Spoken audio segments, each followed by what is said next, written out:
Am I the bad guy for telling my girlfriend that she isn't the hot girl anymore after she told me that the only reason she dated a guy like me is because she has a kid? My girlfriend and I have been together for 10 months. She has a son from a previous relationship. Father is not involved, who is 5 years old. For the past 3 months, we have been arguing a lot about money. When we first started dating, I made a lot more than her. I made a 112K a year and she made 40K. So in our relationship, therefore, I paid for the vast majority of the expenses. And I encouraged her to use the money she saved to pay off her debt.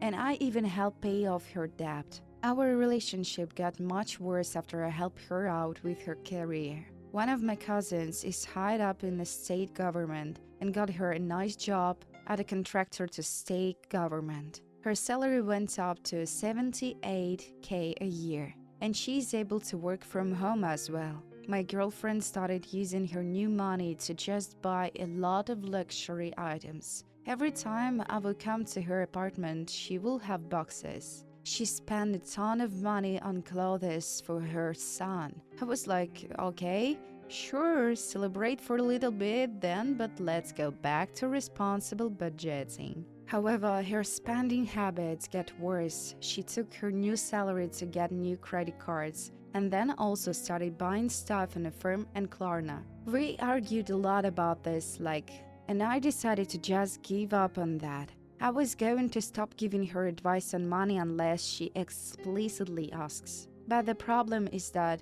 she wants me to still pay for everything like I did when she made a 40K. She wants me to drive her car so I can pay for her gas when we do stuff together. Says I should take her and her son on vacation, pay for it as well. For her son's birthday, she had me buy him a PS5, then said it was from the both of us. We got in a big fight and I told her that now that she makes more money, I was going to be spending less money on her. She then flips out and said that she could get any guy she wants and she wouldn't have even dated a guy like me if she didn't have a kid.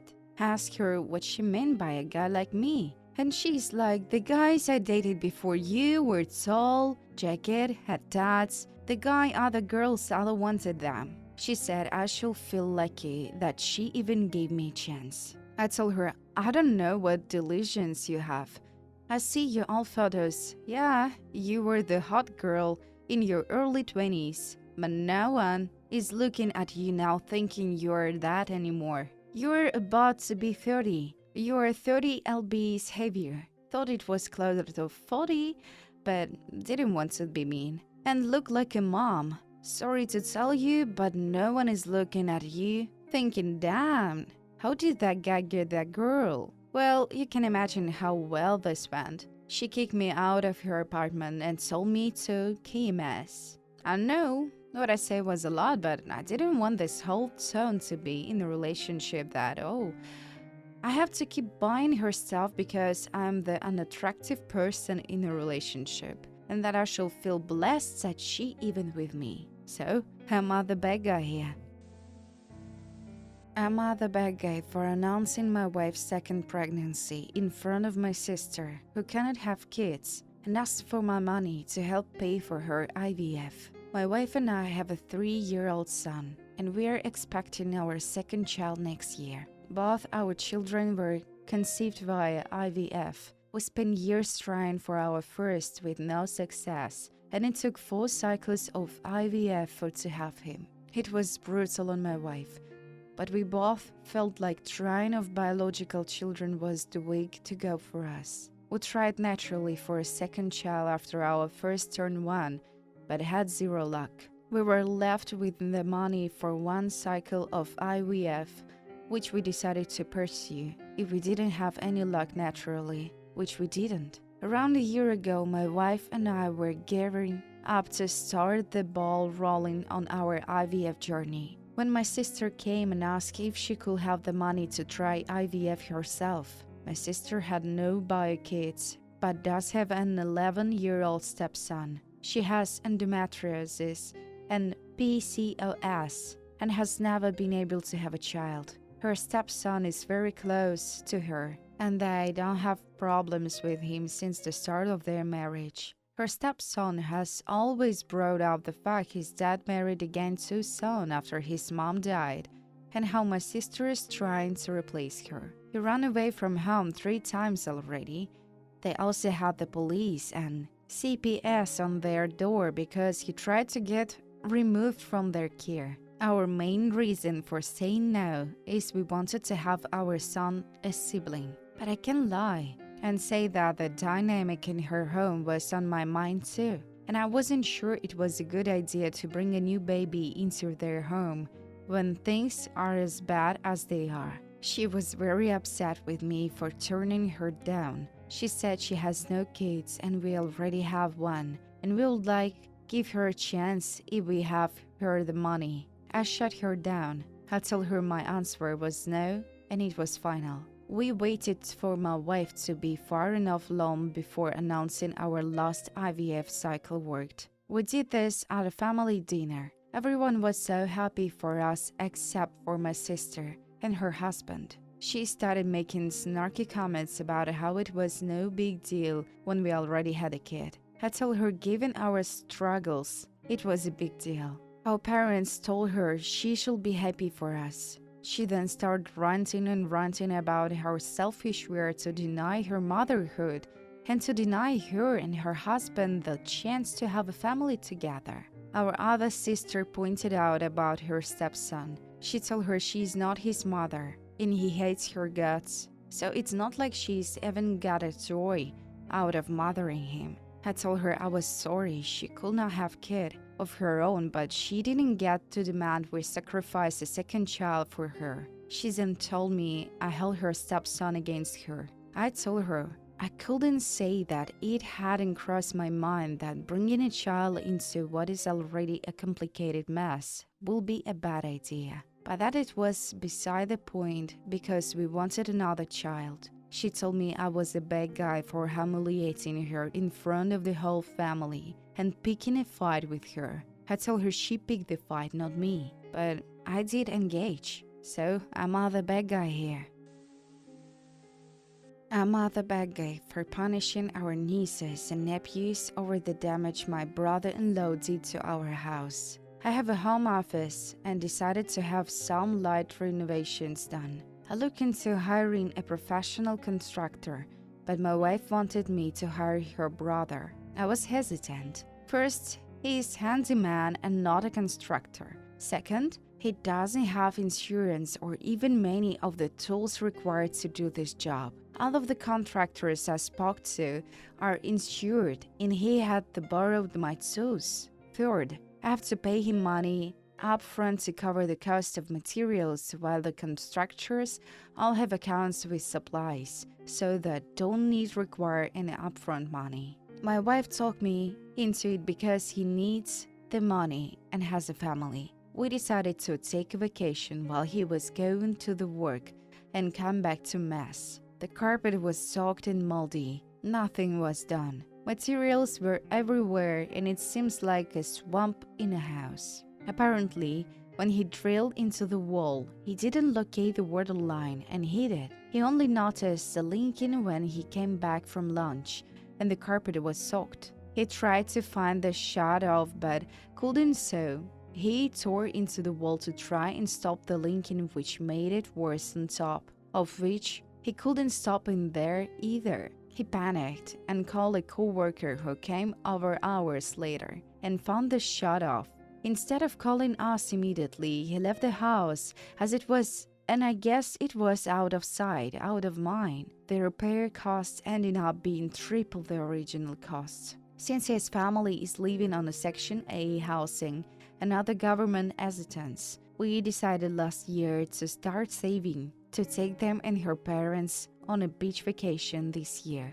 In September, as a Christmas gift, we told them about it a couple of months, so everyone could get their calendar in order. I told my wife she could cancel the trip and apply that money to the cost of the repairs. This has caused an argument between us. My wife said it's not fair to punish her nieces, nephews, and parents since they've been excited about the trip and they couldn't never afford to go on the vacation. I argued we haven't afforded a kid, the cost without it affecting our budget. She loves her nieces and nephews and keeps on saying I'm unfairly punishing them. We're supposed to go to the parents for dinner tonight, and she forbade me to cancel the trip or even bringing up the subject. I don't think I can look at her stupid brother without saying he's stupid. So what do you think? I'm at the bad guy for telling my fiancé roommate to get the hell out of my bathroom. I have been with my fiancé, both of us are 26, for going on 4 years now, and 5 months ago, I moved in with him. This was following any unexpected pregnancy. It's now currently 7.5 months. He has a roommate, 46 years old, a male, 2 female transgender named Hannah. So the way the house is set up, Hannah has the entire upstairs. This consists of 2 bedrooms and a half bath and an office. Mike and I have the 2-bedroom downstairs, an office space of our own, and a full bath. Obviously, shared spaces are down here as well. Living room, kitchen, den. I get along fine with Hannah. Outside of one issue, she's constantly in the bathroom downstairs, and she stays in there for a good awful amount of time, every single time she uses it. So Hannah takes shot and is on multiplied testosterone blockers. That's why she's on our bathroom all the time, because she uses the bathroom counter space to lay out all of her shots mats, and where she hates giving herself shots, sometimes it takes her on the ups of 30 minutes to give herself one. If she was taking a shower, I will understand, but that's almost never the case. So most morning, I either have to walk the full length of the house and upstairs to use the bathroom while being in extractional pain like pregnancy, plus a kid on a bladder, plus kidney disease, or I have to wait for her to get off the bathroom. The house is huge, so while it might not seem like a big deal for me to waddle the length of the house and upstairs to piss, it absolutely is. Even Mike is getting pissed with how much time she spends in the bathroom. So I've asked for several times to set up a sterile space in her bathroom to take her shots because 1, it's more sanitary anyhow, and 2, I shall be able to use the bathroom right beside my bedroom when I need to pee, but she still uses our bathroom. This morning I woke up and had to pee worse than usual. I wheeled to the bathroom to find her in there and ended up practically pissing myself on the way to the bathroom upstairs because I couldn't hold it. When I got back downstairs, I banged on the door and told her to get the hell out of my bathroom so I could shower since it's basically her fault I pissed myself. She's pissed saying that since she pays rent, $500 a month to our $1,400, she should be able to use whatever bathroom she wants. So I'm at the bad guy here. I'm at the bad guy for yelling at the gym right in front of everyone. I've started going to gym a bit regularly. I recently got off the implant that I'm desperate to lose some weight. I wouldn't say I'm fat, just a bit chunky in the wrong places. I got a 24-hour membership at a fairly large gym near me, and I've been going for about 2 months now. A week ago, I went at a really busy time instead of my usual because I had to be up early because of traveling to an interview. I was doing some literal pull-downs on the machine and noticed a muscular guy was hovering near me. I could sense him halfway through my set, but I tried to ignore him. When I finished my first one, I turned and looked at him, waiting for him to say something, as he stared back because it seems like he was wanting for the machine himself. I eventually just offered up the seat saying he could work in if he needed, and he thanked me and sat down. Here is the problem. He wouldn't let me work back in. Once he finished his first set, I waited a few minutes thinking maybe he was gonna stand up, but he just went on his phone and then started his second set. On his next break, I tapped him on the shoulder and asked if I could work back in again. He pretty much just shrugged me off and ignored me. I was a little irritated, but again waited for his next set to finish. I thought I would just ask how many he had to do left, and this man was going to do 10 sets and was only the third. So after his fourth set, I took the screw out the weight and placed it at the weight I needed, and then just stood right next to him waiting. He moved the screw back, but I took out again. This went on for a little bit and he was getting visibly annoyed before he stood up and just left without all his stuff. I just shrugged and rest down, but halfway through my set, I got a tap on the shoulder, and it was one of the workers. He said I needed to leave the machine and stop harassing other members to get it up. I was gobsmacked. I tried to explain the situation, but he just kept telling me I needed to get off and give it back to the man like this was preschool. The gym guy was just stood there, smirking, and I snapped at him, yelling that he really is just some coward for running into a worker because I wanted the machine back after I allowed him to work in. I berated him on what working is mean and asked if he ever treats any of the male gym goers like this, or does he just like to try and intimidate women because of his fragile masculinity. The gym was silent and everyone was watching by the time I will finish. I put my headphones on and sat back down fuming. I was half expecting someone to drag me out. Some of the other muscular men came over and apologized for what they got it, saying that it wasn't proper gym etiquette, but that I should have yelled at him and embarrassed him like that. I think I was justified, but now I feel awkward going back to the gym. So am I the bad guy here? Am I the bad guy for refusing to forgive a debt that will cost my sister a house? My mother died about 2 months ago. She didn't leave behind much other than a paid-for house worth about $180,000 and a little money in the bank. Mom announced a couple of years ago that she intended to leave her house to my sister Sarah, who takes care of her severely disabled son full-time. Mom said that she wanted to make sure that they had a roof over their heads and the rest of our kids could make it on their own. Sarah does struggle a lot and has said many times that she wouldn't have been able to make it without Mom. When Mom died, she had some bills outstanding, but her biggest debt was that she owed me $37,000. I had loaned her the money so that she couldn't fix her plumbing and septic system, as well as making the house more handicapped-friendly for Sarah and Jeremy. Mom had been paying me back every month. I have paperwork proving the money is owed. Here is the problem. If I file a claim against her estate like any other creditor will do, my brother John will have no choice but to pay it. But to do so, he will have to sell the house since there isn't money in the estate to pay it any other way, which means that Sarah and Jeremy will have to find a different place to live. And no Mom wanted Sarah to have a house.